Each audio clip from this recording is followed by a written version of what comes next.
Welcome to Midnight Asylum, where all are welcome.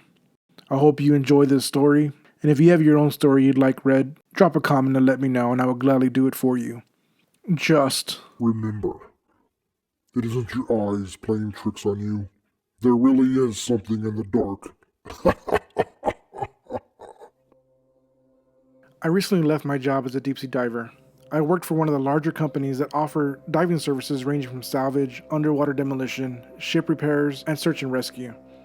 They're a reputable company and are considered safe and reliable, so much so that we're often contracted by the government. Truth be told, I miss working for them. The people I worked with were truly the best of the best. There are so many unexplainable things you can witness in the deep before you decide to stay out of the ocean forever. Here are some of those examples of the secrets many divers take to their grave. On the way to a job we were contracted to perform, our propeller became fouled. I suited up and prepared to make a quick dive to remove the fouling. I did a brief inspection and located a thick line wrapped around the prop and shaft. I notified the supervisor and then lowered a canvas bag with the tools I needed to cut it off. I hung the bag from the shaft and began freeing the propeller. It didn't take long, and I returned to my tool bag. I noticed a strange crunching sound when I dropped the tools in the bag. When I looked in the bag, it was full of large shells, many of which I had just crushed. After getting out of the water and stripping off my gear, I began to examine them. The shells had what appeared to be hieroglyphics etched into them. I learned from one of the other senior guys that this wasn't common, but this happened to several of them before. On another occasion, we were recovering a military aircraft. When we arrived, naval ships were on the scene waiting for us to recover it for them. We were quickly briefed that they had lost communication with the pilot and wanted us to recover it so that they could investigate. I was sitting comms and logs, which is communicating with the divers to monitor depth and the bottom line. When the divers reached the project, they reported the plane was intact. We were all surprised. The supervisor asked how extensive the damage was, and they explained it was completely intact, as in there was no visible damage at all. It was just resting on the bottom. Even stranger, the aircraft canopy was still in place. This means that the cockpit is still sealed. In other words, the pilot didn't eject, but there was no sign of the pilot. We recovered the plane, and the military took custody of it. We never heard about it again. I witnessed another strange occurrence, from topside at the location of a planned demolition. It's necessary to explain that one way we keep track of a diver is to watch their bubble stream. When a diver inhales, the helmet's demand regulator provides air from their umbilical. Then when they exhale, it is exhausted into the water and floats up to the surface. On topside, you can watch the bubbles to get a general sense of where the divers are. Now on this occasion, we were hundreds of miles from land, and we had placed 2 divers in the water. About an hour into the dive, we started noticing something strange was happening. There were 3 distinct bubble streams coming from where they were working. At first we assumed that there was current and it was affecting them, but soon we noticed a 4th set of bubbles coming from a distance. It stopped about 20 feet from the divers, near the other mysterious bubbles. So we asked the divers, but neither could see anything out of the ordinary. Then, even from the surface, we heard a blood-curdling screech from the waters. Then silence. The divers weren't too concerned. We hear strange things all the time. Sounds travel well in the water, and you learn to assume it's a long distance away. But soon, it looked like the water in the distance was boiling, and it was getting closer. It wasn't boiling, though. It was countless new bubble streams moving nearer to the location our divers were working. The supervisor ordered the divers to get on the dive stage to be lifted back to the surface. It was frighteningly close now, and the divers being lifted out said they began to see shadowed figures in the distance. They couldn't quite make out what they were, though. But we elected to pull the divers out without completing their decompression steps and throw them into a hyperbaric chamber. During another dive near the Bahamas, I had another frightening experience. It was my first salvage job with them, so I got in with a highly experienced diver. At just over 200 feet deep, we were examining the sunken vessel for rigging points. As we approached the bow of the ship, I noticed he was investigating damage of the hull. He swam a few feet into the ship looking around. I asked him a few times if he wanted me to tend his umbilical, which is his air hose, from just outside the ship, since this is highly advisable since it's dangerous to enter a sunken ship. To which he stated no. He didn't want to enter the ship. He insisted he was on the port side of the ship. Assuming he was disoriented, I reached in to grab him. Just before touching him, I realized there's no bubbles coming from the helmet. Whatever this was, it wasn't breathing. I backed up and reported that something else was down here. I expected mockery, but there was none. The next thing I heard was the diving supervisor. He said, "Both divers, square yourselves away and get ready to leave bottom." When back on the surface, I asked the supervisor about it. He said he refused to put his divers into exceptionally dangerous situations. He then refused to clarify, and we declined to complete the salvage. Now, I'm not entirely sure how to explain this next dive. I was on bottom, laying on my back staring up towards the surface. All I could see were varying shades of darkness. Suddenly, I came to my senses. I had no memory of how I got here. I realized I couldn't even remember getting into the water, or even why I was here. I tried to will my body to stand up, but realized I couldn't move. I couldn't control my body. Over the comms, I could hear Topside instructing the other diver to find me. How long had I been down here? How long had I been missing? He told Topside that they grabbed him. I heard grabbed him. Who grabbed me? I tried to shout out, but I couldn't even do that. After a few frantic minutes of communication between the diver and Topside, I noticed a shadow growing clear. It was moving toward me. The other diver yells, "Topside, I found him." He reached down and grabbed my harness to drag me back to our dive stage. As he pulled me, I rolled over and I got a brief glance at my surroundings. I had been laying in a pile of human bones. Now, one of the strangest things I've ever witnessed on a body recovery mission. Even I wouldn't have believed it if I hadn't been the one in the water. The military had found a site in which they believed the bodies of several missing World War II soldiers were found. I entered the water with another diver with body bags to carry the remains. On bottom, we eventually found 3 skeletons. We placed them in the bags and returned them to the stage. On our return trip to the surface, though, we saw the bags begin to move. At first, very slightly, then violently shaking and rolling. Bubbles escaped from 2 of the bags, and then they went still. The 3rd bag continued struggling. We reached surface and sat down on the deck, stripping our gear immediately. We were afraid to touch the bags, but one of the tenders eventually unzipped the moving bag. An old, frail, very lively man rolled out, coughing water. We stood shocked, unable to comprehend what we were witnessing. Still, not sure what was going on. I ran to the other 2 bags and unzipped them. There were 2 more old men laying motionless in the bags. They appeared to have just drowned. We attempted CPR, but we were unable to revive the men. The man, who was somehow now alive, was backing away from us, screaming of the horrors he'd witnessed. He screamed about an eternity spent burning. We locked him in a room and contacted the military that we had found a survivor. Within the hour, a military chopper was hovering over us to pick up the 2 bodies and the survivor. We had placed the bodies back in their bags and handed them over. The man bent over to inspect them, unzipping the bags. As he opened the bags, an unbearable stench overtook us. The bodies appeared to be in decay, as if they'd been dead and soaking in water for a week. He zipped it back up and had them lifted into the chopper. Then we escorted him to the survivor. We could hear the screaming from down the hall. We opened the door and saw blood splattered on the walls. He was alive and screaming, but he too appeared to have started decaying. The man calmly walked into the chopper and the 2 of them were lifted on board. We never heard from them again. However, I went back and examined the room. With his blood, he had drawn hieroglyphics on the wall. I'm still not certain of what I viewed, but there were a few things that seemed to stand out.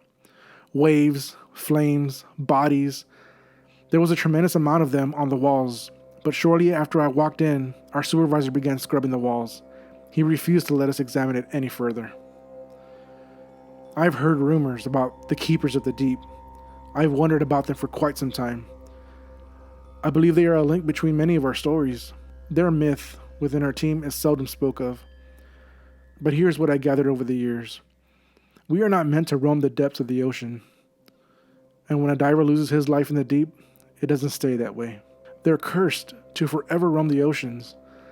And when they find the living in an envious rage, they will bring you back to the depths from which they came.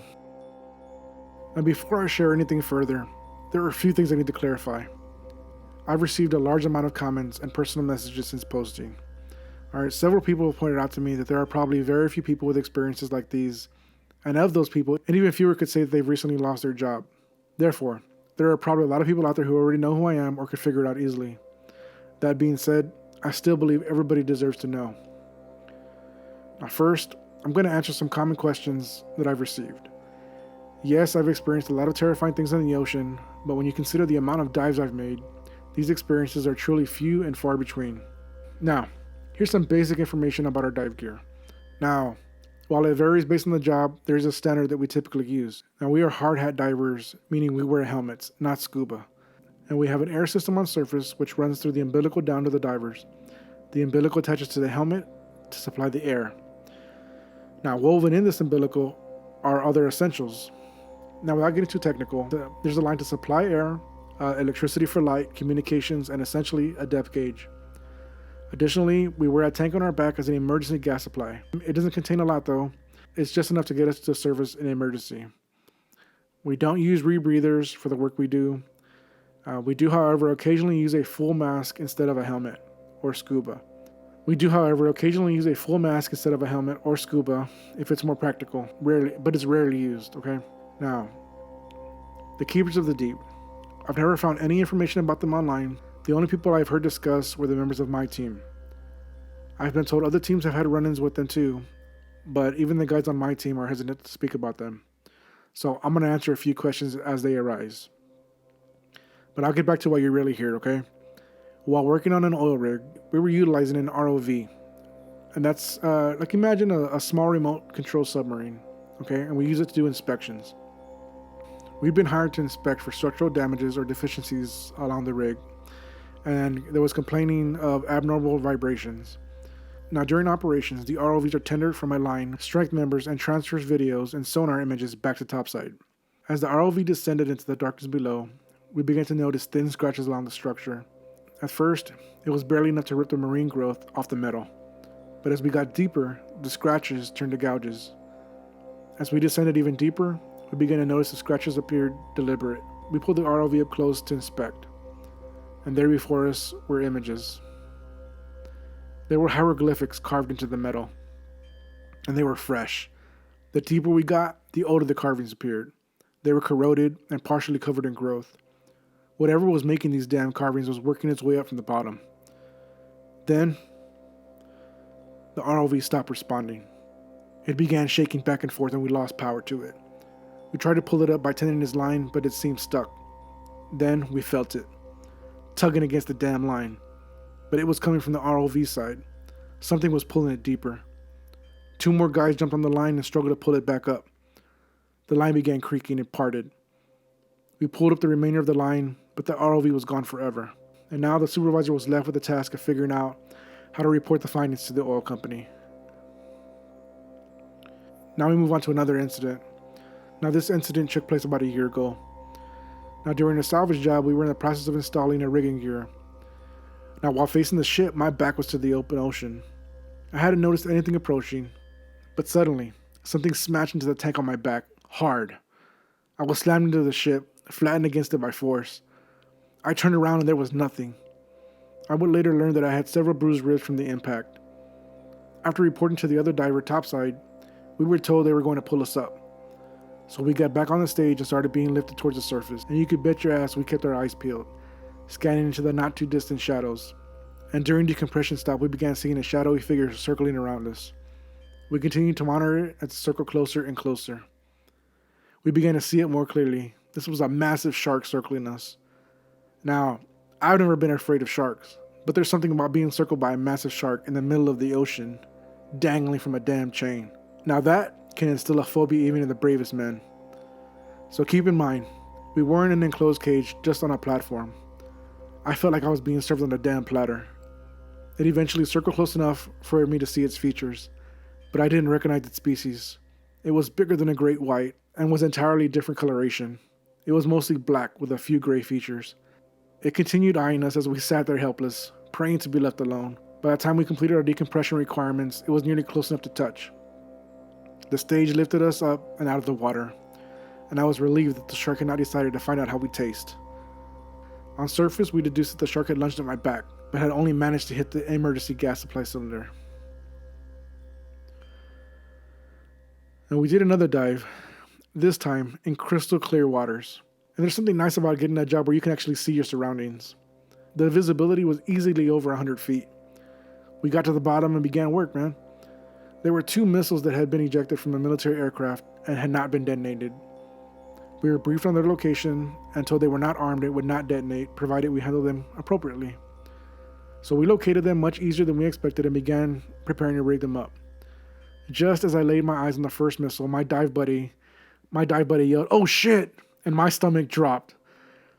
I don't care how many times you've worked on an ordnance. I sincerely believe you will always have that uncomfortable sensation in your gut and nervousness in the back of your mind.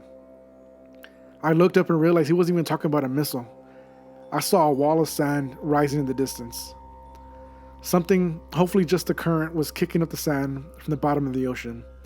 The wall of sand was growing and was about 30 feet tall. Even worse, it was approaching us. Soon it was upon us, and it's hard to even describe what bad visibility does in the water.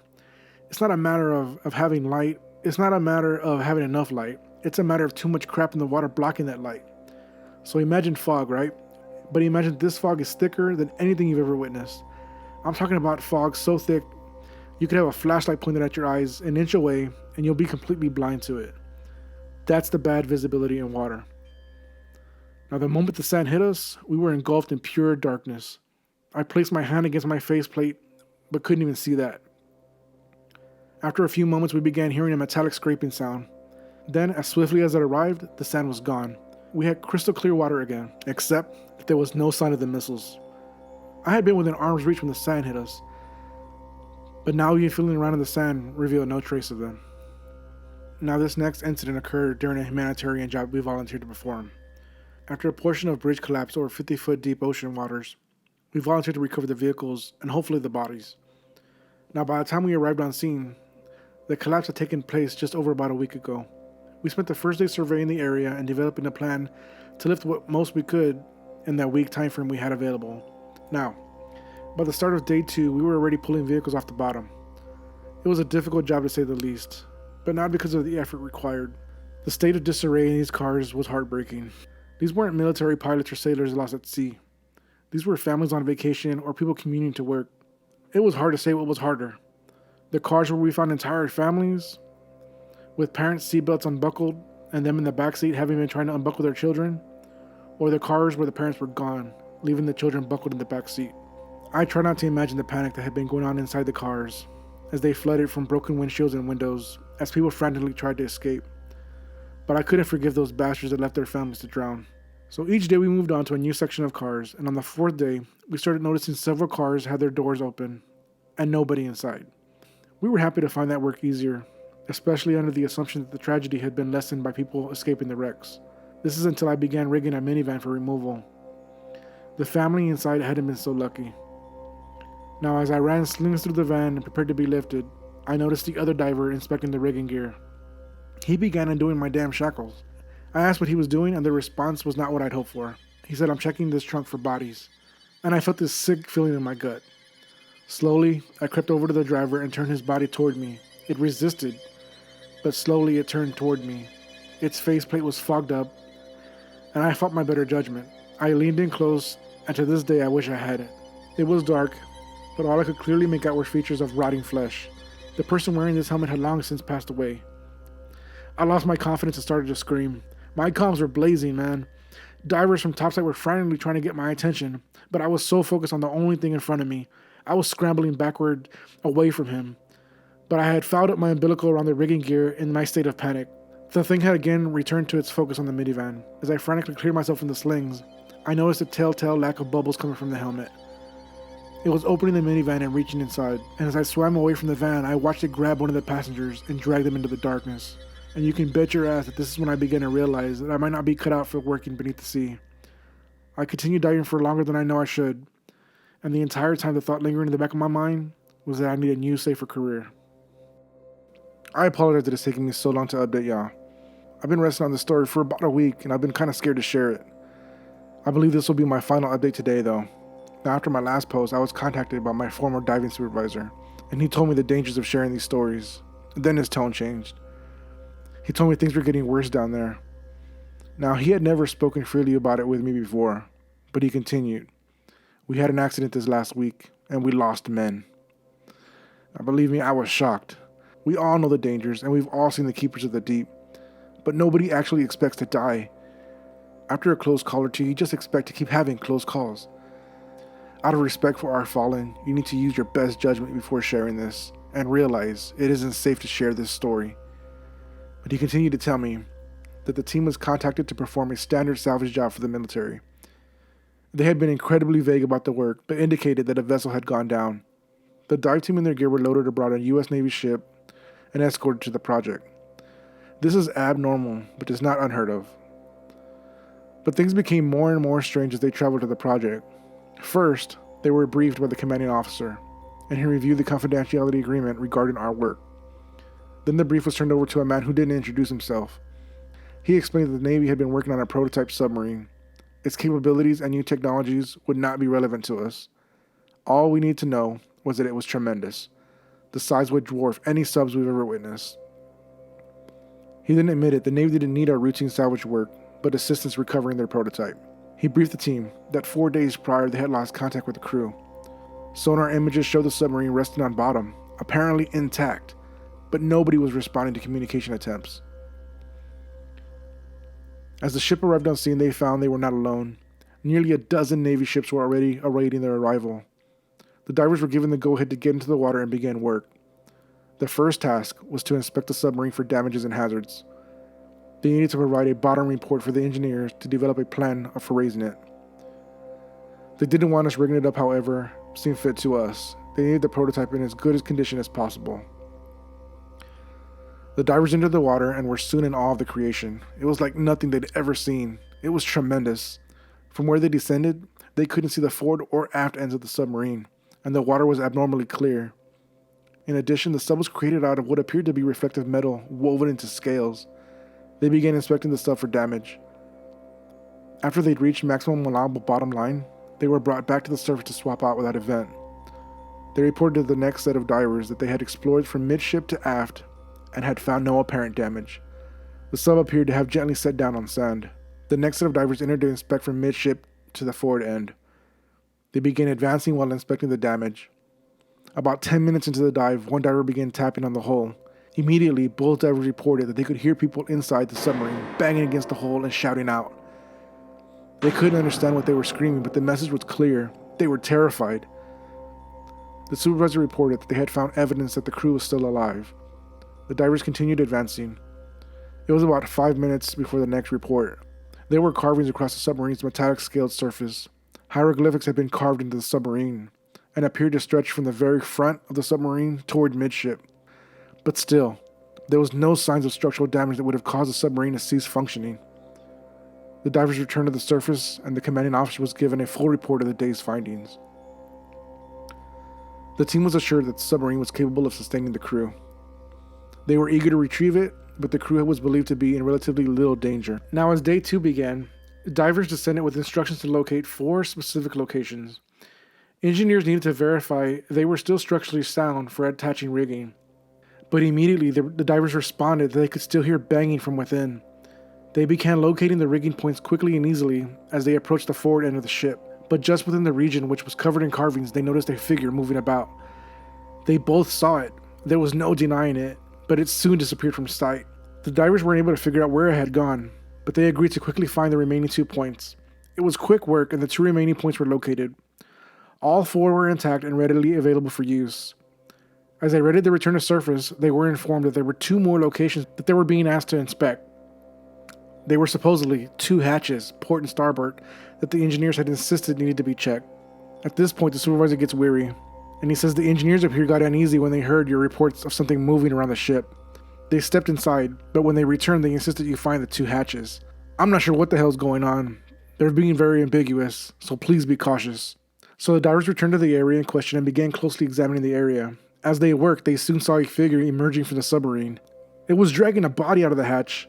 They froze and watched as it pushed the hatch closed and began dragging it into the distance. Then they approached the spot and realized the hatch was almost indistinguishable between the scales and the carvings on the submarine, but it was there. As they were reporting this, the hatch began to open again. And then, topside lost communication with the 2 divers. It was sheer panic on the topside. The tenders were reporting strain on the divers' umbilicals. The standby diver donned his helmet and prepared to get in the water. The umbilicals began violently shaking and pulling. The standby diver was clearly terrified, but nonetheless, he approached the side of the ship, preparing to get in the water. The strain of the umbilicals released, and suddenly the lines went limp in the water. But a few moments later, air bubbles were erupting from the surface. But the supervisor grabbed the standby diver and told him, "Get the divers and get the fuck out of there." So he entered the water and began tracing out the umbilicals. His goal was to follow the umbilicals to the divers in distress.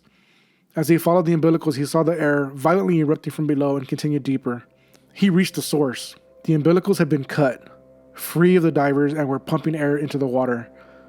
Now, knowing the divers had no air supply, he urgently searched the area for the 2 divers. After 5 minutes, he had found no sign and was ordered to inspect the hatch. He frantically made his way to the hatch, hoping beyond hope to find the divers alive. And as he approached, he found the hatch open and saw 2 bodies laying on the floor. He entered the space to retrieve them. And as he did, he noticed several figures in the darkness. So he grabbed the nearest body and began pulling it as the figures rushed toward him.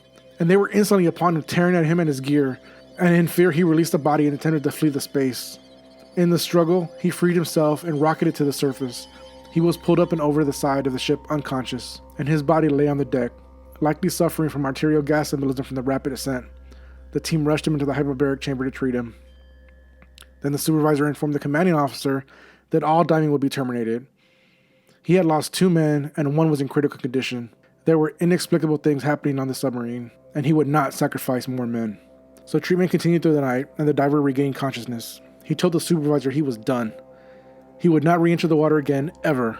And he was assured nobody would be returning, and that as soon as his treatment was complete, the entire team was returning to land. But lo and behold, the next morning the team was summoned for what we believed was a debrief. They entered the room to speak to the commanding officer and the team of engineers. The CEO asked them to take a seat. He then informed them they would not be moving forward with the salvage of the prototype. However, what was down there couldn't remain. Whatever was inside the submarine had to be positively destroyed. The team was to re-enter the water, plant charges in locations specified by the engineering team. The supervisor was furious. He demanded that the team be taken back to the mainland and released from the ship. Then, armed sentries entered the room and restrained him. The CEO again repeated his orders and clarified that the team would not be allowed to leave until the job was complete. So dive site was assembled under the watch of several armed sailors. The supervisor continued to protest the job, and after an hour of conflict, 2 divers agreed, under duress, to get in the water to plant the charges. The 2 divers entered the water and fearfully moved to the specific locations and began placing the charges. They began hearing the banging and shouting coming from within the sub. The divers, understanding these men would be killed, began sobbing. The CO came onto the comms and again explained they would not be allowed to leave the job until it was complete. After regaining their composure, the 2 regretfully continued. The 2 completed their task and returned to the surface. In their shame, they refused to speak to anyone and left diveside. The ships began departing from the location and the team was again summoned. The commanding officer thanked them for their service to their great country and informed them they would be handsomely rewarded for the regretful tragedy they had encountered. And then he went over the confidentiality of the job and everything they had witnessed. His final words to them were, "Previous events have been leaked to the public. Please realize there will be real consequences for any leaked information about what happened here today." My supervisor ended the conversation stating that the entire team had agreed they were going to leave the diving company. Their fear of the deep sea and remorse of the job were just too great. He told me, "There are some places man simply isn't meant to explore."